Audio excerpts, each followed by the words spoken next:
কামারপুকুর এই নামটা শুনলে এক পরম সাধকের ছবি মানুষের মনে ফুটে ওঠে, যিনি 1836 সালের 18ই ফেব্রুয়ারি পশ্চিমবঙ্গের হুগলি জেলার কামারপুকুর গ্রামে এক দরিদ্র পরিবারে পিতা ক্ষুদিরাম চট্টোপাধ্যায় ও মাতা চন্দ্রামণি দেবীর চতুর্থ তথা শেষ সন্তানরূপে জন্মগ্রহণ করেছিলেন।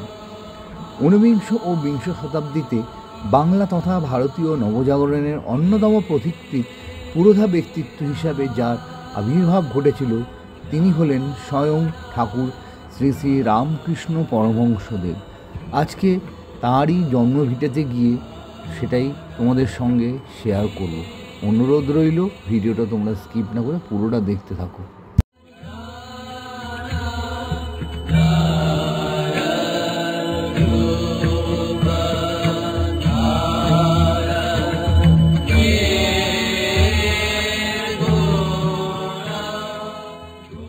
দিদা কোথা থেকে এসেছেন? ইছাপুর থেকে। আচ্ছা, আপনি হাওড়া থেকে এসেছেন? আচ্ছা, প্রথমবার এসেছেন কি? অনেকবার এসেছেন। এই হচ্ছে ঠাকুর শ্রী শ্রী রামকৃষ্ণ মঠ কামারপুকুরের মন্দির খোলা বন্ধের সময়টা। এখন দাঁড়িয়ে রয়েছি হালদার পুকুরের ঠিক সামনে, আমার পেছনেই রয়েছে, দেখতে পাচ্ছি হালদার পুকুর। আর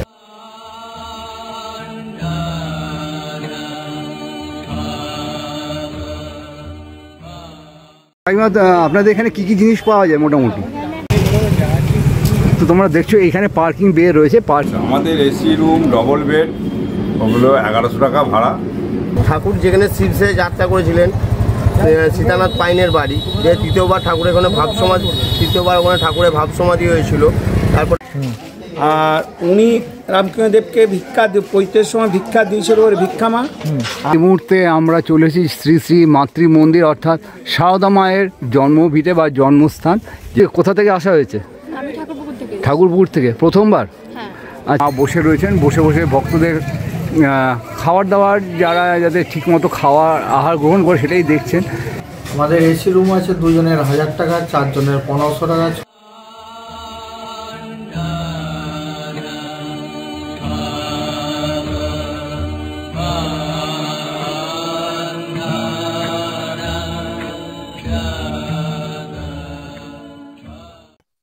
good morning from Howrah station. আবার একটা নতুন দিন, আবার একটা নতুন ডেস্টিনেশন গল্পে আমি শুভ্র জানাই অনেক অনেক স্বাগত।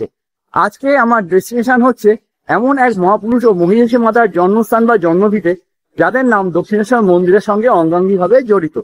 আজকে আমার ডেস্টিনেশন হচ্ছে পরম পুরুষ শ্রী শ্রী ঠাকুর রামকৃষ্ণ পরমহংসদেব ও তার স্ত্রী মহিষী মাতা সারদামণির জন্মভিটে বা জন্মস্থান জয়রামবাটি ও কামারপুকুর। তো আমি সেখানে কি করে যাচ্ছি, কোন ট্রেনে যেতে কত টাকা ভাড়া পড়ছে, মন্দির খোলা বন্ধের সময়টা কতক্ষণ, এখানে কি রয়েছে, সমস্ত তথ্য দিয়ে সাহায্য করবো আজকের এই ভিডিওর মাধ্যমে। চলো ভিডিওটা স্কিপ না করে দেখতে থাকো। আশা করছি ভিডিওটা তোমাদের ভালো লাগবে। বর্তমানে আমি দাঁড়িয়ে রয়েছি হাওড়া ব্রিজের ঠিক কাছে, আমার পেছনে হাওড়া ব্রিজটা দেখা যাচ্ছে। আর এই হচ্ছে হাওড়া স্টেশন। এখন সময় হচ্ছে ঘড়িতে 6:31। আর এখান থেকে আমরা ধরবো গোঘাট লোকাল স্টেশনের আগে ভেতরে যাবো, ভেতরে গিয়ে তোমাদেরকে সবটাই দেখাবো। তো চলো ভিডিওটা দেখতে থাকবো।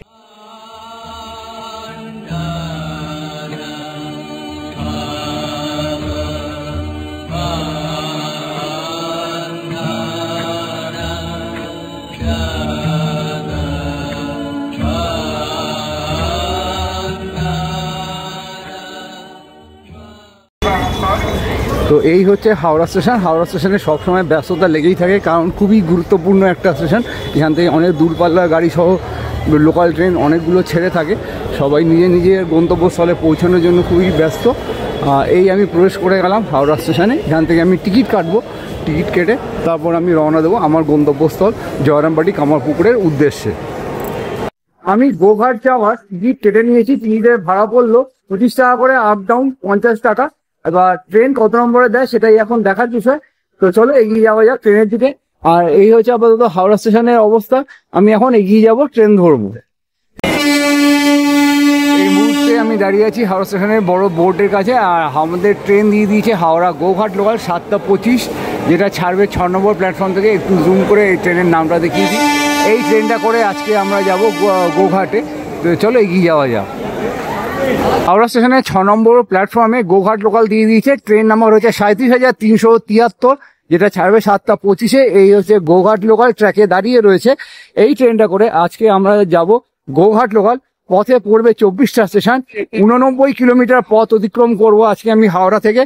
আর 25 নম্বর স্টেশনে আজকে নামবো, নেমে সেখান থেকে কি করে যাচ্ছি সবটাই তোমাদের সঙ্গে শেয়ার করব। এই ট্রেনটা দাঁড়িয়ে রয়েছে, যে চলো ট্রেনে আমি উঠে পড়বো।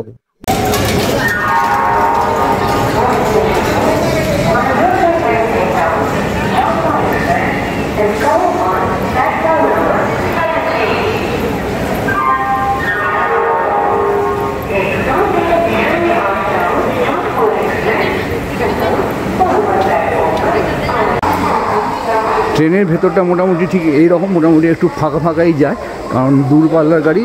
অনেকেই হয়তো তারকেশ্বর বা এদিক ওদিক কোথাও নেমে যাবে। তো এই হচ্ছে আপাতত ট্রেনের অবস্থা দেখিয়ে দিলাম। তো চলো আমি এবার ট্রেনে উঠবো। ঘড়ি কাটায় 7:25 আর ট্রেন আমাদের ছেড়ে দিয়েছে হাওড়া থেকে। পথে 89 কিলোমিটার পথ অতিক্রম করতে হবে।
ঘড়ি কাটায় এখন ঠিক বাজে 9:30 আর এই মুহূর্তে আমরা পৌঁছে গেছি মায়াপুর স্টেশনে।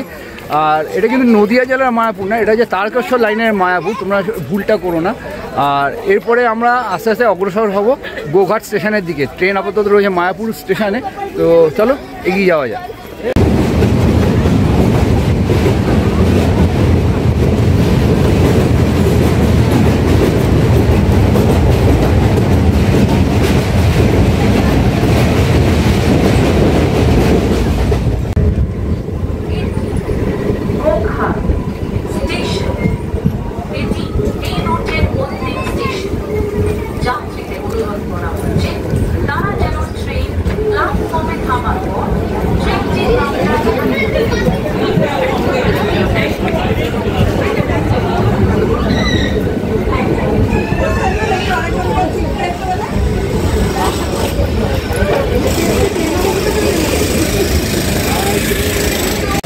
ঘড়ি কাটায় এখন ঠিক বাজে 10টা আর আমরা এই মুহূর্তে পৌঁছে গেছি হাওড়া থেকে 89 কিলোমিটার পথ অতিক্রম করে গোঘাট স্টেশনে। এখান থেকে বাইরে যাব, বাইরে গিয়ে অটো টোটো কী পাওয়া যায় সেটা দেখবো, সেটা ধরে আমরা চলে যাব জয়রামবাটি কামারপুকুর মন্দিরের উদ্দেশ্যে। তো চলো যাওয়া যাক স্টেশনের বাইরে, বেরিয়ে তারপর তোমাদের সাথে কথা হচ্ছে। এই হচ্ছে স্টেশন, স্টেশনে দেখো লেখা আছে গোঘাট। এখান থেকে আমরা নেমে এখন বাইরে যাচ্ছি। তো এখন আমরা স্টেপ ডাউন করে নিচে নামছি, নিচে নেমে চলে যাব একদম বাইরে। সেখান থেকে অটো টোটো কী পাওয়া যায় সেটাই তোমাদেরকে দেখাবো। তো চলো বাইরে বেরোই, তারপর তোমাদের সাথে কথা বলি। আপাতত এইভাবে আমরা বাইরে বেরিয়ে এলাম, বাঁদিকে রয়েছে টিকিট কাউন্টার। আর এই একদমই চলে এলাম আমরা স্টেশনের বাইরে। এখানে লাইন দিয়ে অনেক গাড়ি ফাড়ি রয়েছে, আর এদিকে অটো টোটো অনেক কিছু দাঁড়িয়ে রয়েছে, সেগুলোই হয়তো যাবে। তো সামনে টোটো রয়েছে, তো আমি একটু জেনে নেবো টোটো থেকে। আচ্ছা, জয়রামবাটি কামারপুকুর যেতে কীরকম কী পড়ে? দেখুন, কামারপুকুর হচ্ছে 30 টাকা ভাড়া এখান থেকে মাথা পিছু। মাথা পিছু 30 টাকা ভাড়া কামারপুকুর। 5 জন থাকে একটা পুকুর, 150 টাকা ভাড়া কামারপুকুর। আচ্ছা, তো মানে রিজার্ভ করেও যাওয়া যায় কি? আচ্ছা, আর নন রিজার্ভে কিছু যায়? নন রিজার্ভে বলতে ধরুন এখান থেকে আমরা স্টেশন পর্যন্ত যাই 10 টাকা করে মাথা পিছু। আচ্ছা, স্টেশন আর বাস স্ট্যান্ড পর্যন্ত 10 টাকা করে ভাড়া। বাস স্ট্যান্ড থেকে পর আপনি যেখানে বাড়ি সেখানে যেতে পারেন। আচ্ছা, কতক্ষণ লাগে যেতে মোটামুটি? এখান থেকে ধরুন কামারপুকুর গেলে 20-25 মিনিট লাগে টোটোতে। আচ্ছা, ঠিক আছে, ধন্যবাদ। এইদিকেও কিছু গাড়ি রয়েছে আর সামনের দিকেও কিছু গাড়ি রয়েছে, আর সেই গাড়িগুলোতে হয়তো কিছু কম পড়বে। রাস্তা দিয়ে আপাতত এগিয়ে চলেছি, তো চলো ওখানে গিয়ে কেমন কি ভাড়া সেটা একবার জিজ্ঞাসা করে নেবো। তো এখন আমরা পেয়ে গেছি একটা টোটো থেকে জেনে নেবো যে ভাড়া কেমন। দাদা, কীরকম কী ভাড়া রয়েছে? কামারপুকুর 30 টাকা মাথা পিছু, হ্যাঁ, আর জয়রামবাটি 50 টাকা। এটা শেয়ারে? আচ্ছা, রিজার্ভে গেলে? জয়রামবাটি 250 টাকা পড়বে, আর কামারপুকুর 150 টাকা পড়বে। কজন নিয়ে যেতে পারে? 5 জন। ঠিক আছে, 5 জন হলে তাহলে মোটামুটি হয়ে যাবে। হ্যাঁ, আমাদের পৌঁছে যাবে। আচ্ছা, ঠিক আছে, থ্যাংক ইউ।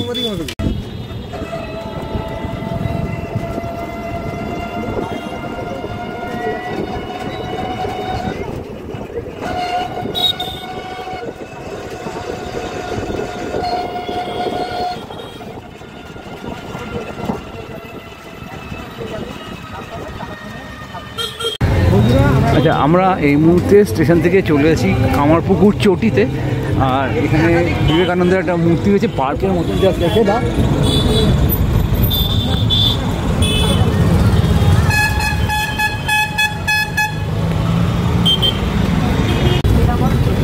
এইটা হলো লাহাবাজার। লাহাবাজার ক্রস করে আমরা এখন ডান দিকে ঘুরছি।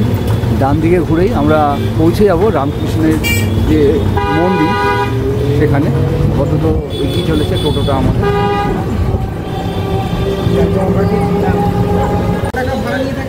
ঘড়ি কাটায় এখন ঠিক 10:30, আর আমরা এই মুহূর্তে পৌঁছে গেছি রামকৃষ্ণ মঠ কামারপুকুরে। আর কামারপুকুর হচ্ছে ঠাকুর শ্রী শ্রী রামকৃষ্ণের জন্মভিটে। ভেতরে তো ভিডিও করা যাবে না, তো আমি মন্দিরের টাইমিংসটা তোমাদেরকে একটু দেখিয়ে দেবো। তো আপাতত হচ্ছে এই মন্দিরে, আর এখানে সাইট ম্যাপ দেওয়া রয়েছে, তোমরা কোথা দিয়ে কীভাবে ঘুরবে পুরোটাই এখানে দেওয়া রয়েছে। এক ঝলক দেখিয়ে দিই, দেখে নাও। এখানে সমস্ত ডিটেলস দেওয়া রয়েছে, তোমরা চাইলে আমার ভিডিওটা পজ করে নিয়ে দেখে নিতে পারো। তো এই মুহূর্তে আমি দাঁড়িয়ে আছি ঠাকুর শ্রী শ্রী রামকৃষ্ণ পরমহংসদেবের জন্মভিটে শ্রী রামকৃষ্ণ মঠ কামারপুকুরের এন্ট্রেন্সের ঠিক সামনে। ভেতরে ভিডিওগ্রাফি অ্যালাউ না, বাইরে থেকে আমি তোমাদেরকে দেখাচ্ছি। আর এই হচ্ছে আপাতত মন্দিরের এন্ট্রেন্স গেট। মন্দিরে এবার তোমাদের টাইমিংসটা আমি বলে দিচ্ছি কখন থেকে কখন খোলা থাকে। তো এই হচ্ছে ঠাকুর শ্রী শ্রী রামকৃষ্ণ মঠ কামারপুকুরের মন্দির খোলা বন্ধের সময়টা।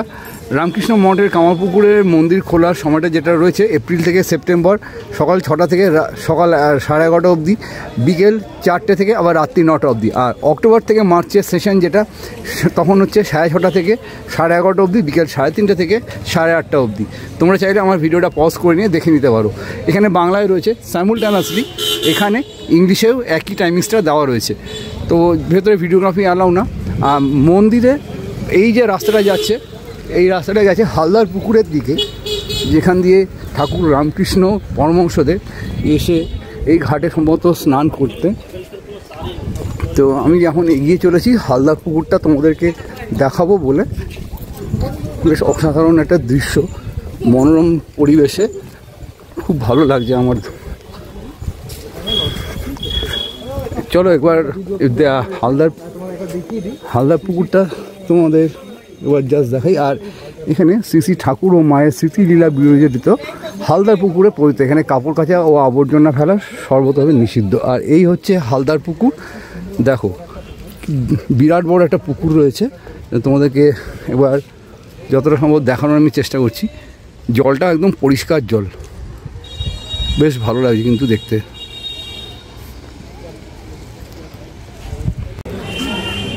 তো বন্ধুরা, এবার আমি তোমাদেরকে বলি ভেতরে আমি কি দেখলাম। ভেতরে যেহেতু ভিডিওগ্রাফি অ্যালাউ না, সেই জন্য আমি ভেতরে থেকে দেখে এসে আমি তোমাদেরকে এবার ইনফরমেশানটা দিচ্ছি। ভেতরে আমি যেমন দেখলাম যুগী শিব মন্দির, এছাড়াও রয়েছে ঠাকুরের নিজস্ব অরিজিনাল বাসস্থান, যেটা মাটির তৈরি, সেখানে যিনি থাকতেন আর কি। আর এছাড়াও রয়েছে রঘুবীরের বাড়ি, মানে যেখানে রঘুবীর পুজো হতো সেইখানে এই জিনিসটাও কিন্তু রয়েছে, মন্দিরটাও বলতে পারো।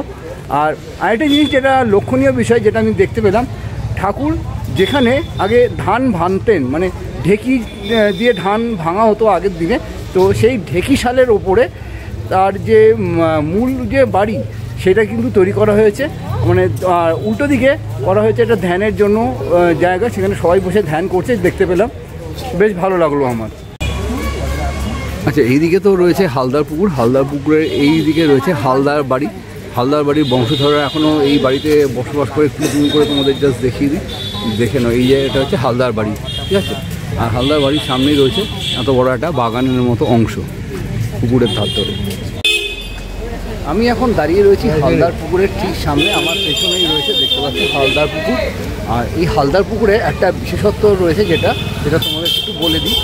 এইখানে মা শারদামণির সাথে যখন রামকৃষ্ণদেব বিয়ে হয়ে আসেন, লোকমুখে শোনা যায় এইখানে তিনি স্নান করতেন, আর এই জন্যই এই হালদার পুকুর গঙ্গার মতোই পবিত্র। তো ওইদিকে হচ্ছে মেন এন্ট্রেন্স, আর এইটা দিয়ে তো এন্ট্রি করা যায় না। আর এই হচ্ছে ঠাকুরের রামকৃষ্ণ মঠ। একটা জিনিস তোমাদের দেখাই, দেখো এই যে এত বড় আম গাছ যেটা দেখতে পাচ্ছ, এই আম গাছটা ঠাকুরের নিজের হাতে বোনা, প্রায় 180 থেকে 190 বছরেরও বেশি পুরনো আম গাছ রয়েছে এখানটায়, যেটা প্রত্যেকে প্রণাম করে তবে মন্দিরের ভেতরে প্রবেশ করছে দর্শনার্থীরা।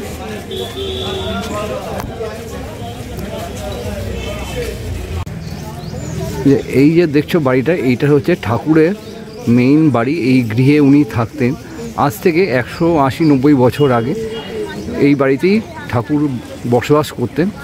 বর্তমানে এগুলোকে খুব সুন্দর করে মেনটেনেন্স করে রাখা রয়েছে, একটু জুম করে তোমাদেরকে একটু দেখিয়ে দিই, জাস্ট দেখো। আর সেই সময় মাটির বাড়ি মানে তো একটা অসাধারণ ব্যাপার ছিল, বেশ ভালো লাগছে এটা দেখতে। তোমাদের কীরকম লাগছে অতি অবশ্যই কমেন্ট করে জানিও।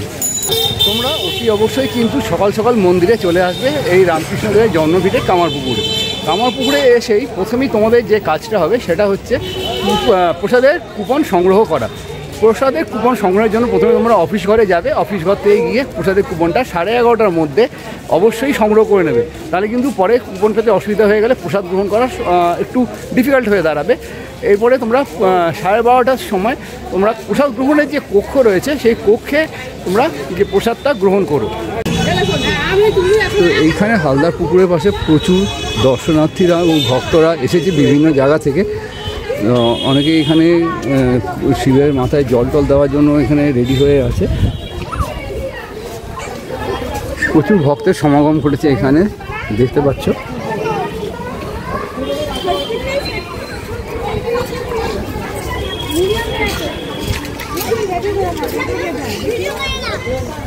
আচ্ছা, কোথা থেকে আসা হয়েছে? হ্যাঁ, বেলুড় থেকে। প্রথমবার না আগেও এসছেন? প্রথমবার। তো কীরকম লাগছে ভেতরে এসে? ভালো লাগছে। আচ্ছা, তো এরপরে কোথায় প্ল্যান আছে যাওয়ার? হ্যাঁ, সেখানে যাওয়ার প্ল্যান রয়েছে। আচ্ছা, কতজন এসছেন মোটামুটি? 28 থেকে 30 জন এসছেন। আচ্ছা আচ্ছা, ধন্যবাদ, কথা বলে ভালো লাগলো। তো তোমরা দেখতে পেলে এখানে ভক্তরা এসছে, ওরা এছাড়া এখানে তো সমাগম ঘটেছে, অনেকে স্নান টানও করছে। তো এই আপাতত ঘাটের অবস্থা দেখিয়ে দিলাম। তো বন্ধুরা, ওইদিকে হচ্ছে মেইন গেট, মেইন গেট থেকে এখানে অনেকে লাইন দিয়েছে, আর লাইন এখান থেকেই হচ্ছে প্রসাদ গ্রহণের কক্ষটা, এপাশ দিয়েই যেতে হবে। এপাশ দিয়ে ওই যে দূরে একটু যদি তোমাদের জুম করে দেখাই, সবাই মোটামুটি লাইন দিয়ে দিয়েছে প্রসাদ গ্রহণের জন্য। এই আপাতত দেখাতে পারলাম তোমাদেরকে। তো আমরা যখন টোটো করে আসছিলাম তখন এই বাজারটা দেখিয়েছিলাম। এই বাজারটা হচ্ছে লাহা বাজার, অর্থাৎ লাহাবাবুর যে দোকান যে এরিয়াটা সেটা রয়েছে এখানটায়। এখানে পরপর দোকানগুলো সাজানো রয়েছে, এখানে বিভিন্ন রকমের জিনিস পাওয়া যায়, যেমন ব্যাগ থেকে শুরু করে বাচ্চাদের খেলনা থেকে শুরু করে সারদামা রামকৃষ্ণর কিছু ছবি ইত্যাদি প্রভৃতি রয়েছে। আর বেশ চারদিকটা দোকানপাটে কিন্তু ভরপুর। আর ঠিক বাঁ পাশে রয়েছে কার পার্কিংয়ের সুব্যবস্থা। তোমরা যারা গাড়ি নিয়ে আসবে, দেখো গাড়ি পার্কিং এখানে লেখা রয়েছে কার পার্কিং আওয়ার্স, এপ্রিল থেকে সেপ্টেম্বর 7টা থেকে সকাল 9:30, অক্টোবর টু মার্চ হচ্ছে 7টা থেকে 9টা অবধি। তো এই আপাতত তোমাদেরকে দেখালাম, তোমরা চাইলে ভিডিওটা পজ করে নিয়ে দেখে নিতে পারো। আর এইটা হচ্ছে পার্কিং লট, এই এত বড় পার্কিং লট রয়েছে। তোমরা এখানে এসে 4 চাকা নিয়ে এলে এখানে গাড়ি রাখতে পারবে। তো তোমরা দেখছো এখানে পার্কিং বে রয়েছে, পার্কিং বে ঠিক পাশেই এখানে রয়েছে লাহা লজ। তোমরা যারা কামারপুকুর এখানে এসে থাকবে মনে করছো, এই লাহা লজে থাকতে পারো। লজের রুম কীরকম সেটা আমি এই যে লাহা লজে প্রবেশ করছি সেটা আমি তোমাদেরকে একটু রুমটা দেখানোর চেষ্টা করছি। আস্তে আস্তে করে আমি ওপরে উঠছি এখন রুমের ভেতরে।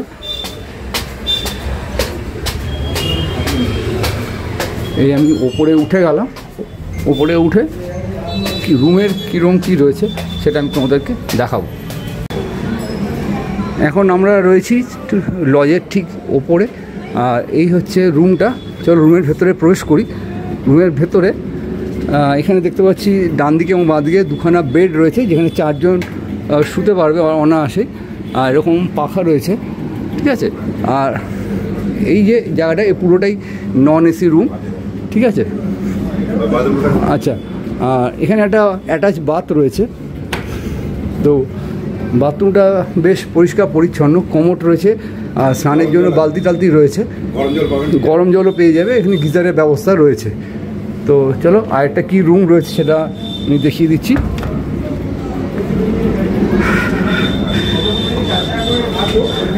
আর এই যে রুম ওটা তো নন এসি দেখালাম, এবার এটা হচ্ছে এসি রুম। এসি রুমে সাইমultaneously এইখানে 2 জন 4 জন আরামসে থেকে যেতে পারবে। আর এখানেও এসির পাশাপাশি পাখা রয়েছে। এখানটায়ও যেটা দেখছি ওয়াশরুম রয়েছে, ওয়াশরুমটা বেশ পরিষ্কার, 2টো বালতি রয়েছে, কমোড রয়েছে, আর গিজারও রয়েছে। এখানে বেসিন রয়েছে, ওয়াশ বেসিন, আর এখানে সাজাগুজার জন্য আয়না রয়েছে। বেশ সাজানো গোছানো, বেশ ভালো লাগলো রুমটা দেখতে। তো এই মুহূর্তে আমরা পেয়ে গেছি লাহা লজের ওনার দাদাকে। তো দাদাকে আমি একটু জিজ্ঞাসা করে নেবো লজের কেমন কি রুম রয়েছে, এসি এবং নন এসি, একটু যদি বলেন। আমাদের এসি রুম ডবল বেড ওগুলো 1100 টাকা ভাড়া এসি, আর 5 বেড যেটা 5 জন থাকবে সেই এসিটা ভাড়া হচ্ছে 1300 টাকা। এটা সিজন অফ সিজন এসি নিলে এই ভাড়াটাই থাকে। সিজন বলতে কীরকম? সিজন বলতে আমাদের এখানে দুর্গাপুজো থেকে সিজন শুরু হয়, যেহেতু রামকৃষ্ণ মঠে দুর্গাপুজো, ওখানে ভক্তরা আসেন, ঠান্ডার আবহাওয়া থাকে, তখন থেকে আমাদের সিজন শুরু হয়। ওইটা থেকে একবার রামকৃষ্ণদেবের জন্ম দিবস পর্যন্ত আমাদের এটা সিজন সবসময় কন্টিনিউ বুক করেই আসতে হয়, এবং লজে বুক করে এলে আপনি ঘর পাবেন, নাহলে এখানে লজের সংখ্যা কম আছে, কিন্তু আপনি এসে হঠাৎ করে পাবেন। আচ্ছা, রেন্ট কীরকম একটু যদি আমাদের কোনটা কীরকম? যেটা 6 বেড আপনি নন অ্যাটাচ 6 বেড, এই অ্যাটাচ এবং এসি নয়, সেটা হচ্ছে 800 টাকা অফ সিজনে, সিজনে ওইটা 1000 টাকা। আর আপনার এসি রুমে যেটা 1300 টাকা বললাম 5 জন থাকার, ওইটা এমনি নর্মাল রেঞ্জ হচ্ছে সিজন অফ সিজন ওটা 1000 টাকা। আর 2 জন থাকবে বাচ্চা নিয়ে থাকলে 3 জন, সেটা হচ্ছে আমাদের 500 টাকা থেকে শুরু। আর নন অ্যাটাচ 3 জন থাকবে, সেটা হচ্ছে নন অ্যাটাচ, সেটা হচ্ছে 400 টাকা। আচ্ছা, এখানে ফুডিং লজিংয়ের মানে ফুডিংয়ের কী ব্যবস্থা রয়েছে? ফুডিংয়ের আমাদের নিজেদেরই ভাইয়ের একটা হোটেল আছে আমাদের লজের নিচে রাস্তার সাইডে, ওইখানে আপনি খাবার অর্ডার দিলে লজেও খাবার দিয়ে যাবে, বা আপনি নিচে গিয়েও বসে খেতে পারবেন। যদি আপনার সময় থাকে আপনি দিনের বেলা মঠেও খেতে পারবেন, রাতে মঠে খাবার দেয় না, তখন হোটেলে খেতে হয়। আচ্ছা, তো এখানে আপনার আসার জন্য কীভাবে আসবে বা একটু যদি নাম্বারটা শেয়ার করেন। আচ্ছা, আপনি যদি হাওড়া থেকে আসেন, গোঘাট স্টেশন আছে, নিয়ারেস্ট স্টেশন হচ্ছে গোঘাট। ওখান থেকে গোঘাট থেকে এখানকার লাহা লজের দূরত্ব হচ্ছে 4 কিলোমিটার। আপনি ওখানে টোটো বা অটো ধরলে 20 টাকা করে ভাড়া নেবে পার হেড, আর রিজার্ভ করলে 120 টাকা ভাড়া। এই হিসাবে এখানে একবারে আপনি মঠের গেটের সামনে, যেটা মঠের পার্কিং আছে নিজস্ব, সেই লজের সামনে, ওখানে আপনি এসে দাঁড়াতে পারবেন, ওখানে গাড়ি রাখতে পারবেন। আর এইখানে হচ্ছে আমাদের কলকাতা থেকে আসতে হলে আবার আরামবাগেও নামতে পারেন, আরামবাগ থেকে ডাইরেক্ট বিষ্ণুপুর গাড়ি লাহাবাজার হয়ে যাবে, সেই গাড়িতে চাপলে লাহাবাজার নামলে লাহা লজে আপনি চলে আসতে পারবেন। আচ্ছা, দাদার নাম্বারটা কি? আচ্ছা, আমাদের নাম্বার 2টি আছে। একটা নাম্বার হচ্ছে মালিকের নাম্বার 62 94 59 39 67। আর লজের যে ম্যানেজার, একে সবসময় পাবেন লজে 24 ঘন্টায়, 80 16 01 58 9। ঠিক আছে, এই 2টি নাম্বার। আর এই লজের বৈশিষ্ট্য হচ্ছে, এটা হচ্ছে ঠাকুরের যে বন্ধু ধর্মদাস, ঠাকুরের বাবার বন্ধু ধর্মদাসলা, সেই ধর্মদাসলাহারই বংশধরদের লজ। আমরা হচ্ছে ধর্মদাসলার 9তম পুরুষ বংশধর, সেই হিসাবে আমাদের এটা একটা লাহা লজ নাম দেওয়া আছে। বাজারটার নাম লাহা বাজার। আর ঠাকুরের পাঠশালা, ঠাকুরের দুর্গা মন্দির, ভিক্ষামা সবই এইখানে অবস্থিত। আর এখানটা তাদেরই একজন ওনার এই লজটি করেছেন, নাম দিয়েছেন লাহা লজ। আচ্ছা, আপনারা কি সাইট সিন করান না ওর জন্য আলাদা করে গাড়ি দেখতে হবে বাইরে? আচ্ছা, সাইট সিন আমাদেরকে বললে আমরা টোটো বা অটো ডেকে দেবো, আপনি তাদের সঙ্গে ভাড়াটা কন্ট্যাক্ট করবেন, তারপর কোথায় কোথায় দেখতে হবে সেটা আমরা বুঝিয়ে দেবো, সেভাবে আপনি করতে পারবেন। যদি আমাদেরকে দায়িত্ব দেন আমরা তাহলে সবটাই কন্ট্যাক্ট করে আপনাদেরকে সেটা ঘুরিয়ে দিতে পারবেন। কীরকম পড়বে চার্জ মোটামুটি? আপনার গোটা কামারপুকুরে দেড়গ্রাম, বিশালক্ষী, আনুর এগুলো একটু 4 কিলোমিটার 5 কিলোমিটার দূরে দূরে অবস্থিত। পুরো এটা প্যাকেজ তো 600 টাকা নেয় টোটো বা অটোতে। সারা ওটা প্রায় 3 ঘন্টার মতন আপনাকে ঘোরাবে, আবার এসে মঠে প্রসাদ খাওয়ার জন্য ছেড়ে দিবে।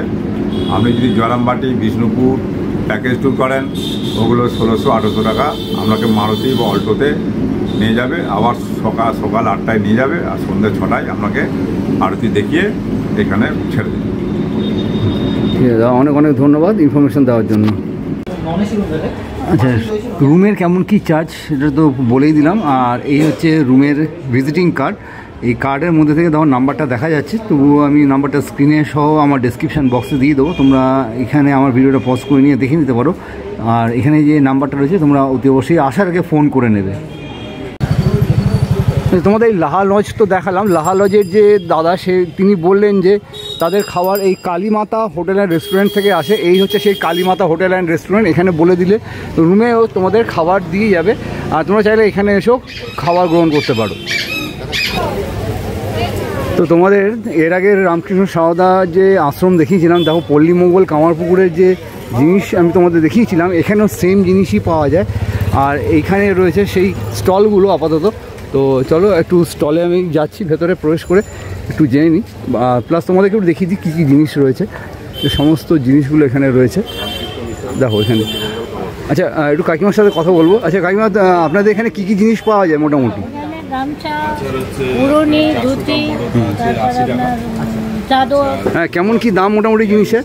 গামছা হচ্ছে 140 একরকম, আর একরকম আছে 125। আর এছাড়া দেখছি ঘি বা আচার জাতীয় কিছু জিনিস রয়েছে, সেগুলো কীরকম কী দাম রয়েছে? আমলকি হচ্ছে 500-400, দাম হচ্ছে 80 টাকা। হ্যাঁ। আর ছোটোগুলো হচ্ছে 42 টাকা। হ্যাঁ। ঘিয়ের দাম হচ্ছে 427 টাকা হচ্ছে 500 দাম, আর এইসব দাম 220 টাকা, 150 দাম 141 টাকা। আচ্ছা, ওখানে আরও কিছু হ্যান্ডব্যাগ বা ওই জাতীয় কিছু দেখতে পাচ্ছি, যেগুলো শৌখিন জিনিস, কীরকম দাম ওগুলো? 115 আছে, 108 আছে, নানা রকম হাতি আছে 118 টাকা, টুপি আছে 160 টাকা। আচ্ছা, কী টুপি আছে এগুলো? আচ্ছা, ওই মহারাজদের মতন টুপিগুলোই? আচ্ছা, ওইখানে ওর মহারাজদের মতন টুপিও রয়েছে, কিছু উত্তরীয় আমি দেখতে পাচ্ছি। তো তোমাদের সঙ্গে কাকিমা শেয়ার করে দিল দামগুলো মোটামুটি, তাই এই আপাতত তোমাদেরকে দেখাতে পারলাম। আর এছাড়াও প্রচুর এখানে ধূপকাঠিগুলো রয়েছে। আচ্ছা, ধূপকাঠিগুলোর কীরকম দাম রয়েছে মোটামুটি? ধূপকাঠি আপনার আছে 60 টাকা আছে।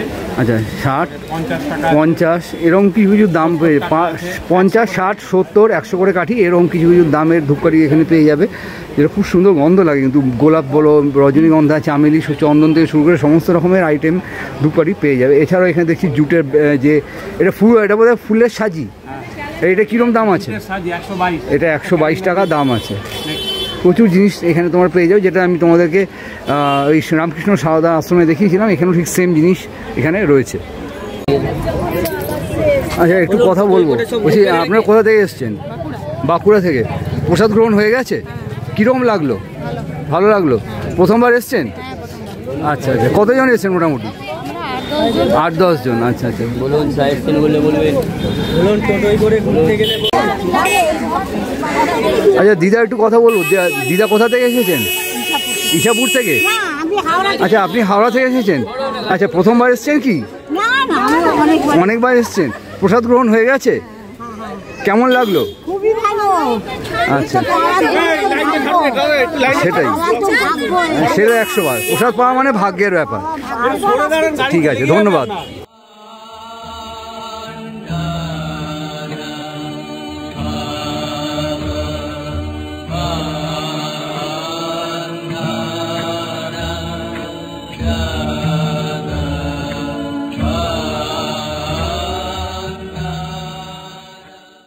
আমার ভোগ প্রসাদ গ্রহণ করা হয়ে গেছে। ভেতরে যেহেতু ক্যামেরা অ্যালাউ না, সেই জন্য আমি তোমাদেরকে দেখাতে পারিনি। ভেতরে ভোগ প্রসাদের ব্যবস্থা যেটা ছিল অন্ন, ডাল এবং আলু দিয়ে সয়াবিনের তরকারি, আর ছিল শেষ পাতে মিষ্টান্ন হিসাবে বোঁদে। এই আপাতত ভোগ প্রসাদ আমার বেশ ভালো লাগলো। ভোগ প্রসাদের তো কোনো রকম রিভিউ করা উচিত না, ভোগ প্রসাদের রিভিউ হয়ও না। তোমরা এখানে এসে একবার ভোগ প্রসাদটা গ্রহণ করো, আশা করছি তোমাদেরও এই ভোগ প্রসাদটা ভালো লাগবে। প্রসাদ গ্রহণ করার পর এখানে যারা যারা রয়েছে তারা প্রত্যেকে টোটো নিয়ে সাইট সিন করতে যাচ্ছে। টোটো পুরো এক একটা গ্রুপ রয়েছে, গ্রুপ অনুযায়ী তারা বিভিন্ন যে সাইট সিনগুলো রয়েছে সেটা তারা দর্শন করতে এবার বেরিয়ে যাচ্ছে। আমাদের ভোগ প্রসাদ গ্রহণ করা হয়ে গেছে। আপাতত আমরা এখানে যে 12টা সাইট সিন রয়েছে, 12টা সাইট সিনে সেটা আমরা ঘুরে দেখব। আমরা এই অটোটা রিজার্ভ করেছি, 100 টাকা আমাদের কাছ থেকে চাইছে।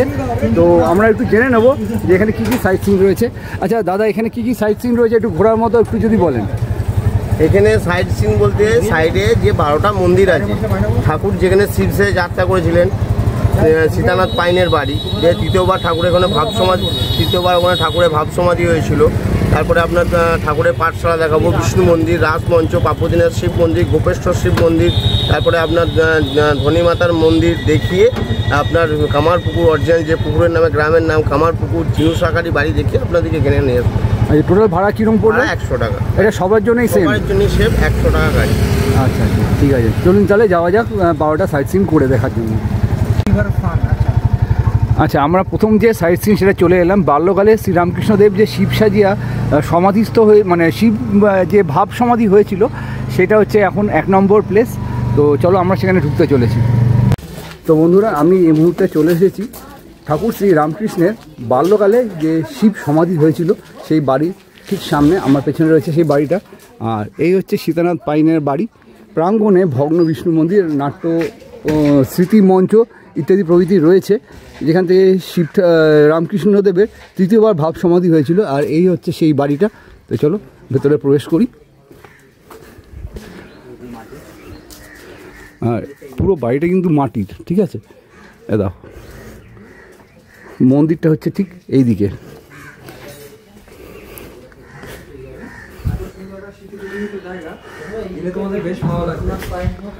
আর এই হচ্ছে সেই যে জায়গাটায় যেখান থেকে ঠাকুরের ভাব সমাধি হয়েছিল। এই হচ্ছে সেই নাট্যমঞ্চ, সে দেখো লেখা আছে, ইংলিশে লেখা আছে, তোমরা একটু দেখো। তোমরা চাইলে আমার ভিডিওটা পজ করে নিয়ে দেখে নিতে পারো। আমি তোমাদের জুম করে শিব ঠাকুরের মূর্তিটা একটু দেখিয়ে দিচ্ছি, জাস্ট দেখে নাও। অসাধারণ লাগছে না ঠাকুর বাবার মূর্তিটা? দারুণ। তো দেখো এখানে লেখা আছে শ্রী শ্রী ঠাকুরের তৃতীয়বার ভাব সমাধি হইবার পুণ্যস্থান, holy place of Shri Shri Thakur losing into ecstasy for 3rd time. একটু যদি তোমাদের উপরে ঘুরিয়ে দেখি, রামকৃষ্ণদেব, স্বামী বিবেকানন্দ এবং সারদা মায়ের একটা ছবি রয়েছে। আর যেই ঘটনাটা ঘটেছিল তার একটা চিত্র আমি এখানে দেখতে পাচ্ছি, জুম করে তোমাদের একটু দেখাচ্ছি। দেখো, বেশ ভালো লাগছে। তোমরা এসো এখানে, আশা করছি তোমাদেরও ভালো লাগবে। আর এই হচ্ছে সীতানাথ পাইন প্রতিষ্ঠিত বেনে পুকুর। এখানে ওই পারে যাওয়া যাবে না, সেই জন্য আমি তোমাদের একটু জুম করে দেখিয়ে দিচ্ছি। এটা হচ্ছে সেই বেনে পুকুর, সীতানাথ পাইনের বাগানবাড়ি সহ এরকম একটা পুকুর রয়েছে। এছাড়াও এখানে দোকানের মধ্যে ঠাকুরের বিভিন্ন ছবি থেকে শুরু করে বই, মালা ঠালা ইত্যাদি প্রভৃতি সমস্ত কিছু রয়েছে। তো বন্ধুরা, এই মুহূর্তে আমি চলে এসেছি আরেকটা স্পট, যেখানে রয়েছে লাহাবাবুর প্রতিষ্ঠিত দুর্গা মন্দির, বিষ্ণু মন্দির। দেখো ঠিক এখানে ব্যাপারটা এরকম রয়েছে। গ্রামস্থ মনসা থানে শয়লাকালে গদাই গয়া বিষ্ণু ধর্মদাস পুত্র সঙ্গীত সেনাত সহ, মানে সখা পাতিয়ে মায়ের পুজো করেছিল। ঠিক ব্যাপারটা এইরকম লাগছে। ধর্মদাস কন্যা প্রসন্নময়ী শিশু গদাধরকে গোপাল যত্নে আদর করতে, সেইটাও এখানে তুলে ধরা হয়েছে। আর এই হচ্ছে ধর্মদাস লাহাবাবু, যেটা আমি লাহাদের পুকুর যেটা দেখালাম, এই হচ্ছে সেই লাহাবাবু।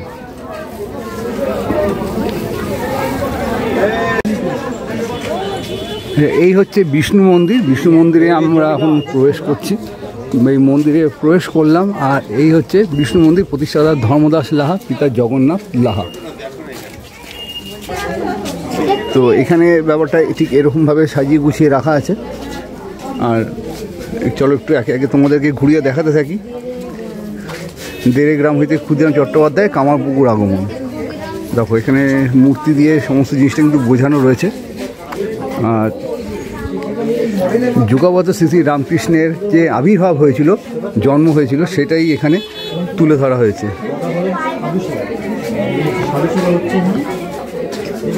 আর লাহাদের পান্থশালায় গদাধরের সাধু সেবা, সাধু সজ্জনেরা এসেছিলেন, তখন তিনি সেবা করেছিলেন, সেটাই তুলে ধরা হয়েছে। আর এই হচ্ছে রামকৃষ্ণ পরমহংসদেবের সহিত মা শারদার বিবাহ হচ্ছে। লাহাবাবুদের গয়না ফেরত দিতে চলে এসেছেন ঠাকুর। আর এই হচ্ছে রাসলীলা, এখানে রাসলীলার একটা জিনিস তুলে ধরা হচ্ছে। আর এই হচ্ছে দেখো কংসবধ, শ্রীকৃষ্ণ কংসবধ করেছিলেন, সেটাই এখানে তুলে ধরেছে।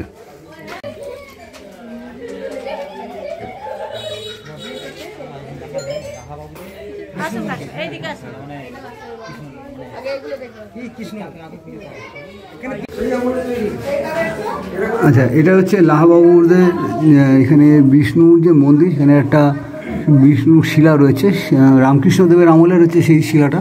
একটু জুম করে তোমাদেরকে দেখাই। এই হচ্ছে সেই নারায়ণ শিলা, এখানে রামকৃষ্ণদেব আগে পুজো করতেন, বর্তমানে নিত্য পুজো হয়ে থাকে এখানটায়। বেশ ভালো লাগলো আমার জিনিসটা। আচ্ছা, এইটা হচ্ছে লাহাবাবুদের শ্রী শ্রী দুর্গা মাতার মন্দির, স্থাপিত হয়েছিল 1257 সালে। মানে বুঝতে পারছো তো যে কত পুরনো এই মন্দিরটা। আর ওপরে কারুকাজ তো খুব সুন্দর লাগছে। আর সংস্কার করা হয়েছিল 1409 সালে। ওপরে একটা মা দুর্গার মূর্তি আমি দেখতে পাচ্ছি, দেখো উপরে জুম করে দেখিয়ে দিলাম। আর এই আপাতত চলো ভেতরে একটু প্রবেশ করে কি রয়েছে সেটা আমি তোমাদেরকে দেখাচ্ছি। ভেতরে তো উঠে চলে এলাম। এই মাতৃমূর্তিটা শুনলাম যেটা রামকৃষ্ণদেব একসময় চক্ষুদান করেছিলেন, এটাই হচ্ছে সেই মন্দির। আর মায়ের মূর্তিটা ঠিক এই রকম, দেখো। জয় মা দুর্গা। তো বন্ধুরা, এটা হচ্ছে রামকৃষ্ণদেবের পাঠশালা, যেখানে ছোটোবেলায় তিনি পড়াশোনা করতেন। বেশ সুন্দর করে সাজিয়ে গুছিয়ে রাখা আছে। একটু যদি তোমাদেরকে দেখাচ্ছি, দেখো এই যে একজন শিক্ষক মশাই এখানে পড়াশোনা করাচ্ছেন। দেখো লেখা আছে গদাধর, শ্রীনাথ, গণেশ, গয়া বিষ্ণু, লাহা, সমস্তটাই এখানে লেখা আছে। পাঠশালা এটা। আর একটু ঘুরিয়ে তোমাদেরকে দেখাই, দাও ঠাকুরের সমস্ত ছবি, সমস্ত জিনিসগুলো এখানে রাখা আছে।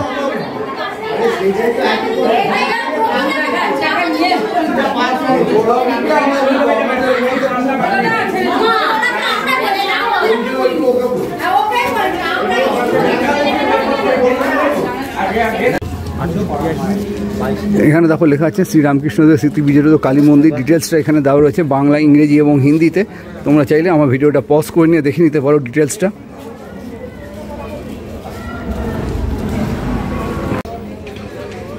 এইখানে রয়েছে ঠাকুর শ্রী শ্রী রামকৃষ্ণ পরমহংসদেবের পাঠশালা। পাঠশালা থেকে একটু এগিয়ে এসে দেখো এখানে রয়েছে কালী মন্দির, শ্রী রামকৃষ্ণদেবের স্মৃতি বিজড়িত কালী মন্দির। তো চলো তোমাদেরকে একটু মাতৃ প্রতিমাটা দর্শন করিয়ে দিই। আর কালী ঠাকুর এখন নেই, তবে কালী ঠাকুরের একটা ছবি রয়েছে, একটু জুম করে তোমাদেরকে দেখিয়ে দিই মায়ের ছবিটা। দেখো কি সুন্দর লাগছে দেখতে। মাকে রজনীগন্ধা মালা দিয়ে সাজিয়ে রাখা হয়েছে, বেশ ভালো লাগলো। বন্ধুরা, তোমাদেরকে আমি কালী মন্দিরটা দেখালাম। কালী মন্দিরটা দেখানোর পরে আর এই পাশে রয়েছে লাহাবাবুদের গোপেশ্বর শিব মন্দির, যেখানে ঠাকুরের মা চন্দ্রামণি দেবী তার নিরাময়ের জন্য এখানে হত্যে দিয়ে পড়েছিলেন। তার এই পাগলামো ব্যাপারটাকে কাটানোর জন্য, মানে যে উনি পাগল নন সেইটা এখানে শিব ঠাকুর যিনি রয়েছেন, শিব ঠাকুরের কাছে হত্যে দিয়ে পড়েছিলেন ঠিক এখানটায়। আর এই হচ্ছে শিব ঠাকুরের মূর্তিটা ভেতরে রয়েছে, আবছা আবছা দেখা যাচ্ছে। আমি জানি না ক্যামেরায় কতটা কভার করতে পারছি। আর উনি রামকৃষ্ণদেবকে পৈতের সময় ভিক্ষা দিয়েছিল ওর ভিক্ষামা। আর উনি রামকৃষ্ণদেবকে হবার সময় উনুন থেকে তুলে নিয়েছিল, তুলে 5 মুছিয়ে করে বসিয়েছিল উনি প্রথম। ওই জন্য ওকে ধাত্রী মাতা বলা হয়। আচ্ছা, অর্থাৎ যাকে অনেকে বলে দাই মা, কেউ বলে ধাত্রী মা। ধাত্রী মায়ের মিনিং আলাদা, দাই মায়ের মিনিং আলাদা। প্রথম যে নারী কাটে বাচ্চার তাকে বলা হয় দাইমা। আর যিনি নারী না কেটে হওয়ার পরে অটোমেটিক নারী কাটা হয়ে গেছে, যাকে প্রথম করে তুলে নেয় তাকে বলা হয় ধাত্রীমা। তিনি ছিলেন ধাত্রীমা। ওই ছবি তুলে নেবেন। ধনীমাতা যে বাড়িটা ছিল, উনি মারা যাওয়ার পর সেই বাড়িটা ভেঙে ওনার মন্দির। আশেপাশে যে ঘরগুলো দেখছেন ধনীমাতার বংশধরের বাড়ি। যিনি বসে রয়েছেন মা, উনি হচ্ছে ধনীমাতা। বাচ্চাটাকে যিনি বাচ্চাটা হচ্ছে রামকৃষ্ণদেব, ওনার নাম ছিল প্রথম গদাধর, পরে ওনার নাম হয়েছে যিনি কৃষ্ণ রামকৃষ্ণ। বুঝাতে পারলাম? মা বাচ্চাকে কোলে করে নিয়েছেন গদাধরকে। মানে ওনার বাড়ি আগে এখানে ছিল, এটা এখন সমাধি মন্দির হয়ে গেছে, তাই তো? সমাধি মন্দির নয়, ওই মন্দির ওনার বাড়িটা ভেঙেই মন্দির বানিয়ে। আচ্ছা, আর ওনারই মূর্তি আমরা ভেতরে দেখতে পাচ্ছি। ওনারই মূর্তি আপনি ভিতরে দেখতে পাচ্ছেন, আর বাচ্চাটা হচ্ছে রামকৃষ্ণ। আচ্ছা, স্বয়ং আশেপাশে যে ঘরগুলো দেখছেন ওনারই বংশধরের বাড়ি এখনো রয়েছে সবাই। এই তো আছে, সবাই আছে, সবাই এনাদেরই বংশ। আচ্ছা বন্ধুরা, তোমাদের একবার আচ্ছা, শ্রী শ্রী ধনীমাতার স্মরণে, অর্থাৎ ধনীমাতা হচ্ছে ভিক্ষা মা যাকে বলে। আর এখানে পুরো ডিটেলসটা দেওয়া রয়েছে, তোমরা চাইলে আমার ভিডিওটা একবার পজ করে নিয়ে দেখে নিতে পারো কি লেখা আছে। আর এইখানে মায়ের সেই মূর্তিটা এখানে রয়েছে এবং কোলে রয়েছেন ঠাকুর স্বয়ং। আর ঠাকুরের ডান দিকে, মায়ের ডান দিকে এবং বাঁ দিকে ঠাকুর এবং সারদামণির দুটো মূর্তি রাখা রয়েছে। এক ফ্রেমে যদি দেখে ব্যাপারটা এইরকম লাগবে, ভালো লাগছে বেশ দেখতে। আর ওনার মারা যাওয়ার পরে ওনার স্মৃতির উদ্দেশ্যে এই যে বাড়িটা যেটা আমি তোমাদেরকে দেখাচ্ছি সেটা তৈরি করা হয়েছিল। তো এই দিকে হলো ধাত্রী মাতার বাড়ি, আর এই আশেপাশে যে বাড়িগুলো দেখছো এই বাড়িগুলোতে এই সব বংশধরেরা থাকে এখন, বর্তমানেও এই বংশধরেরা রয়েছে আশেপাশের সমস্ত বাড়িগুলোতে। আচ্ছা বন্ধুরা, এবার আমি তোমাদের যে পুকুরটা দেখাচ্ছি, যেই পুকুরের নামে কামারপুকুর গ্রামটার নাম হয়েছে, এই হচ্ছে সেই পুকুর, কামারপুকুরের পুকুর। ঘাটটা রয়েছে ঠিক ওই যে দূরে এইখানটায়। ওনারা ঢুকলেন কোথা থেকে? মানে আমরা যে কালী, ইনি ঠাকুরকে প্রথম চিনেছিলেন যে ওনার মধ্যে ঠাকুর আছে। আচ্ছা, একটা মিষ্টি খাওয়াতে যে মুখের মধ্যে বিশ্ব ব্রহ্মাণ্ড দেখেছিলেন চিনু সাঁকারি। আচ্ছা, আর উনি প্রথম চিনেছিলেন ঠাকুর, এর মধ্যে ঠাকুর আছে রামকৃষ্ণ দেব, ইনি প্রথম চিনেছিলেন। আচ্ছা, আর ইনি সারদামাকে শাখা পড়াতেন। আচ্ছা, দেখে নিন চিনু সাঁকারি। তো দেখো এখানে লেখা আছে চিনু শাখারির বাড়ি ও গদাধর বিদ্যা মন্দির। এক সময় এটা অনেকটা ছোট ছিল, কিন্তু রিনোভেট করে অনেকটাই বড় করা হয়েছে। একটু যদি তোমাদের এখান দিয়ে একটু দেখানোর চেষ্টা করছি, জাস্ট একবার দেখো, বিরাট বড় একটা বাড়ি হয়েছে। নিচে স্কুল রয়েছে, আর উপরে সম্ভবত গেস্ট হাউস রয়েছে, যেটা আমি দাদার থেকে জানতে পারলাম। এই হচ্ছে আপাতত, যদি তোমাদেরকে এক ফ্রেমে দেখাই, দেখো কি সুন্দর না বাড়িটা।